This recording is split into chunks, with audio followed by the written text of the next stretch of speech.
शिक्षा विभाग द्वारा एक ड्राइंग मास्टर को निलंबित किए जाने के बाद अब विभाग की कार्यप्रणाली पर सवाल उठने लगे हैं। आरोप है कि विभाग एक शिक्षक पर तो त्वरित कार्यवाही करता है, लेकिन अधिकारियों की बड़ी लापरवाहियों पर चुप भी साध लेता है। 8 सितंबर को अंतर्राष्ट्रीय साक्षरता दिवस पर 2 जिलों का नाम गायब कर देने और पत्र में मुख्यमंत्री का नाम गलत लिखने वाले अधिकारियों पर कोई कार्यवाही नहीं हुई।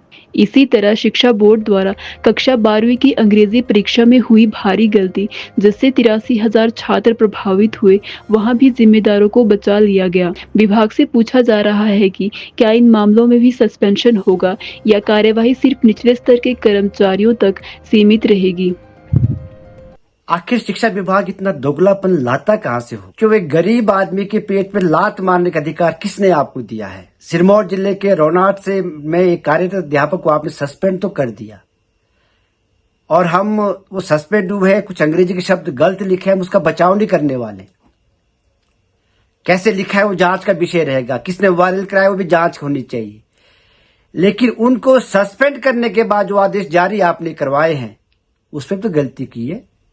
क्या उप शिक्षा निदेशक सिरमौर को सस्पेंड किया जाए या करना चाहिए? अगर आप में दम में आप करके दिखाइए। आखिर आप अध्यापक साथी को क्यों आप डराने का काम कर रहे हैं, दबाने का काम आप कर रहे हैं?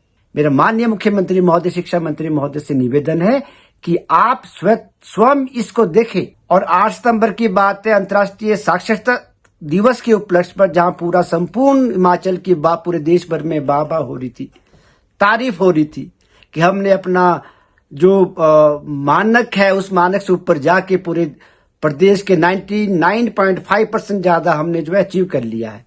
हम साक्षर प्रदेश बन गए हैं। लेकिन जब आपने इन्विटेशन कार्ड सर्कुलेट किया था, उस इन्विटेशन कार्ड में तो मुख्यमंत्री जी का नाम भी गलत लिखा गया था, अंतर्राष्ट्रीय शब्द भी गलत लिखा गया था। और जब आपने जिस अधिकारी ने वहां प्रेजेंट किया था इस अपनी पीपीटी बना के, उस पीपीटी में हिमाचल प्रदेश के 2 जिले गायब किए गए थे, जो 2 जिलों का स्थान परिवर्तन किया गया था। हिमाचल का बिलासपुर और हमीरपुर तो कहीं अस्तित्व में नहीं था उस प्रेजेंटेशन में। विभाग ने उसके खिलाफ क्यों कार्यवाही नहीं की? आप उसको तो तोहफा दे के आप प्रधानाचार्य महोदय बनाने वाले, उसको तो आपने सिंगापुर तक भेज दिया घूमने। शिक्षा बोर्ड हिमाचल प्रदेश द्वारा जब कक्षा 12वीं का रिजल्ट डिक्लेयर किया गया था और उसमें 86,363 बच्चों के अंग्रेजी के विषय में जो गलतियां हुई थी, और उस पर शिक्षा बोर्ड ने कार्रवाई करने की बात कही थी, मुझे बताइए कितने लोगों को सस्पेंड आपने किया?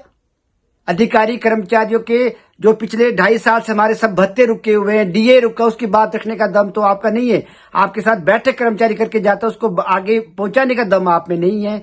आप छोटे से कर्मचारी को क्यों दबाने का प्रयास आप कर रहे हो? मेरा माननीय मुख्यमंत्री महोदय, शिक्षा मंत्री महोदय से आग्रह है, मुख्यमंत्री महोदय आप तो खुद स्वयं कर्मचारी के सुपुत्र है, आपको तो हमारा दर्द समझना चाहिए। ऐसे अधिकारी जो डबल ड्यूल नीति लेके चलते हैं, आप उन पे भी कार्रवाई करें। कहां आज कर्मचारियों की यूनियन है, अध्यापकों के संगठन, 50,000 संगठन कहां है? आज आपका एक साथी, आज उसकी बारी है, कल आपकी बारी आने वाली है। कब जागोगे? अपने आप के कर्मचारियों का मसीहा कहने वाला आदमी जब खुद लपेटे में आया हुआ है, हमें धमकियां देने का प्रयास करवा रहा है, गलतफहमी में मत रहिए। इसलिए माननीय मुख्यमंत्री महोदय और शिक्षा मंत्री महोदय, शिक्षा सचिव महोदय और खासतौर पर निदेशक महोदय से निवेदन है, आपने अगर कार्रवाई ड्राइंग मास्टर के साथ की है तो विभाग के साथ आपके अधिकारी, जिस अधिकारी ने हिमाचल प्रदेश का में जो प्रेजेंटेशन दी थी, जहां हिमाचल के 2 जिले गायब किए थे, जो देश भर में वायरल हुआ था, आपका इन्विटेशन कार्ड में जो गलतियां पाई गई थी, उसके ऊपर भी आप कार्रवाई करके देखें। हम मानेंगे। जिला शिक्षा, जो आप जिला सिरमौर के उप शिक्षा निदेशक है, उनके खिलाफ भी आप कार्रवाई, उनसे भी गलतियां हुई है। हम मानेंगे आपके साइन किए हुए शब्द लेटर में भी गलतियां है, आपके ऊपर भी कार्रवाई की जाए, ये हम भी मांग करते हैं।